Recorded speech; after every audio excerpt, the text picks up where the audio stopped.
An inquiry into the 2017 bombing of a concert in the British city of Manchester is underway after months of delays because of the pandemic.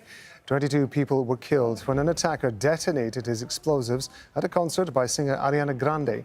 The inquiry will examine possible security failings in the lead up to the attack. Family members of victims and survivors will also make statements.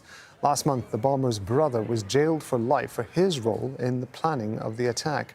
Well, Paul Brennan's joining me live from outside the court in Manchester. Paul, is there any hope that the bereaved relatives are going to get all the answers that they want?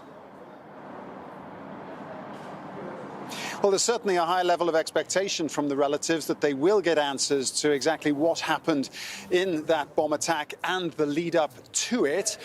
There are some concerns that the security services will be able to give evidence from behind closed doors, and the relatives will not be allowed to have a representative in the room at that during that testimony. But they are giving the benefit of the doubt at the moment to Sir John Saunders, who's the inquiry chairman, to give the MI5 witnesses a full interrogation to try to get to the bottom of exactly what the security services knew. That's just one part of it, but the actual bombing on the night doesn't actually.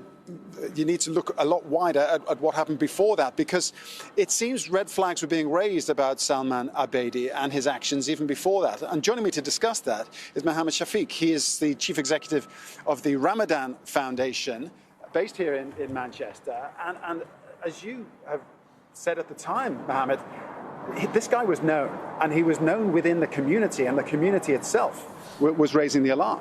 Yeah, so at the time of the bombing, I said quite clearly that there was a youth worker who saw Salman Abedi berate the imam who was speaking against ISIS and the ideology, and that was reported to the counter-terrorism hotline. There were other examples of other people in the community from within the Libyan community who were also concerned about that, and they reported that as well. So we need to know what happened, who knew what.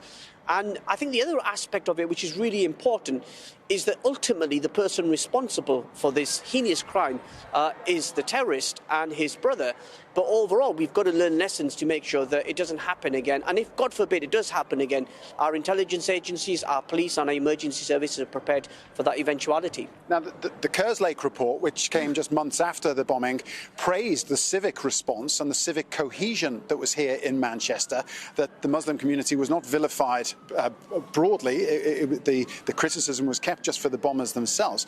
That said, though, lessons need to be learned by the security services as far as the way that they treat the Muslim community, don't they? To take concerns that were raised legitimately, take them seriously. Yeah, I think it's really important that we've got fantastic, good relationships with the police and the intelligence agencies. And we hear that time and time again that, excuse me, intelligence was provided and that information was provided to the authorities. And what happened after that is what this inquiry will look at. But as we move forward, we'll maintain that relationship with the authorities, and we continue to support the hard work that they're doing. What is for you a best outcome from this inquiry? There's been other inquiries into exactly what happened. What is this inquiry as distinct to those? What are you looking for? I think in this case, we want to hear what happened, what information was given to the authorities, and what the aftermath was once the bombing happened. How did emergency services respond? We know police officers and ambulances weren't allowed to go into the arena to treat people. So the families want answers on that. But I think there's one aspect that we haven't discussed, and it's a shame that we haven't in our public debate, and that is our involvement in the war in Libya. Salman Abedi, his family, and many other Libyans were allowed to travel to Libya to become hardened criminals, to be brainwashed into supporting terrorism in Libya, fighting Gaddafi. And we, as in the United Kingdom, we turned a blind eye to that. We allowed him to come back to this country, and we don't know what safeguards were put in place to screen these people on their return. And that's a big red herring that hasn't been addressed up until now. Mohammed, thank you very much. And as Mohammed Shafiq says, Salman Abedi actually returned from Libya just 4 days before the bomb attack. Now, that's clearly going to be a matter of concern for the inquiry. Back to you. Paul, thanks very much indeed. That's Paul Brennan in Manchester.